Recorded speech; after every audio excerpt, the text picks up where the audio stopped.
Di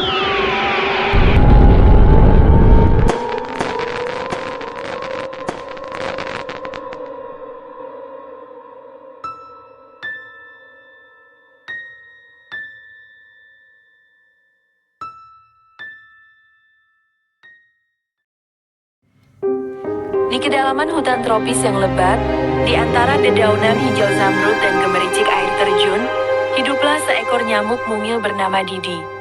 Didi berbeda dari nyamuk-nyamuk lain. Ia memiliki hati yang baik, namun terjebak dalam dilema yang tak terelakkan. Ia adalah nyamuk, dan darah adalah makanannya. Kehidupan Didi adalah serangkaian paradoks. Ia ingin berbuat baik, ingin menghormati kehidupan lain, tetapi naluri dasarnya mendorongnya untuk menghisap darah makhluk hidup lainnya. Setiap kali proboscisnya menusuk kulit hewan, rasa bersalah menggigit hatinya lebih tajam daripada gigitannya sendiri. Ia melihat ketakutan di mata tupai kecil yang bulu-bulunya menggeliat, merasakan kekesalan monyet yang menggaruk kulitnya, dan mendengar keluhan burung yang sayapnya bergetar. Didi bukanlah nyamuk yang rakus. Ia hanya menghisap secukupnya untuk bertahan hidup. Namun rasa sakit yang ditimbulkannya tetap tak terhindarkan. Lebih dari sekali, ia nyaris terbunuh. Seekor katak besar pernah menamparnya dengan keras karena merasa terganggu. Dan seekor burung hantu hampir menangkapnya saat ia sedang asyik menghisap darah tikus.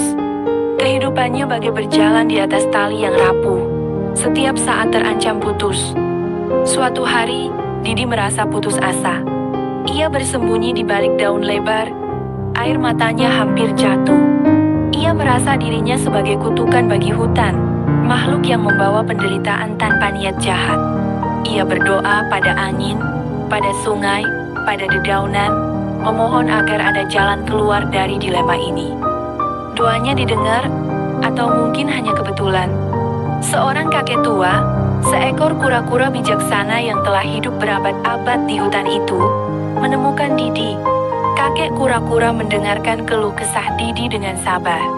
Ia memahami dilema nyamuk kecil itu, memahami bahwa naluri bertahan hidup tak bisa diabaikan begitu saja. Kakek kura-kura lalu memanggil seluruh hewan di hutan, dari siput kecil hingga harimau besar, untuk sebuah pertemuan. Mereka berkumpul di tepi danau, di bawah naungan pohon beringin raksasa. Didi, gemetar ketakutan dan rasa bersalah, bersembunyi di balik daun, mendengarkan dengan seksama. Kakek kura-kura menjelaskan situasi Didi.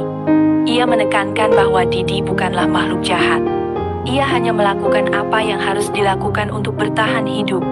Ia kemudian mengajukan sebuah kesepakatan. Para hewan setuju untuk membiarkan Didi menghisap darah mereka.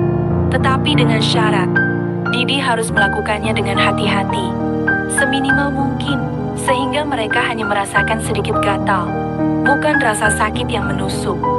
Didi terharu. Ia tak pernah menyangka akan mendapatkan pemahaman dan belas kasihan seperti ini. Ia berjanji akan menghisap darah dengan penuh kehati-hatian, dengan rasa hormat dan tanggung jawab. Ia akan menggunakan proboscisnya dengan lembut, menghisap hanya sedikit demi sedikit, dan selalu meminta izin terlebih dahulu. Sejak saat itu, kehidupan Didi berubah. Ia masih menghisap darah, tetapi dengan penuh rasa tanggung jawab. Ia menjadi nyamuk yang paling dihormati di hutan.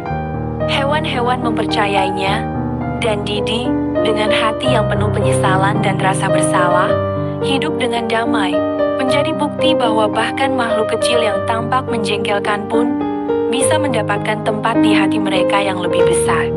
Kisah Didi menjadi legenda di hutan tropis yang lebat, sebuah kisah tentang pemahaman, penerimaan, dan keseimbangan hidup yang rapuh.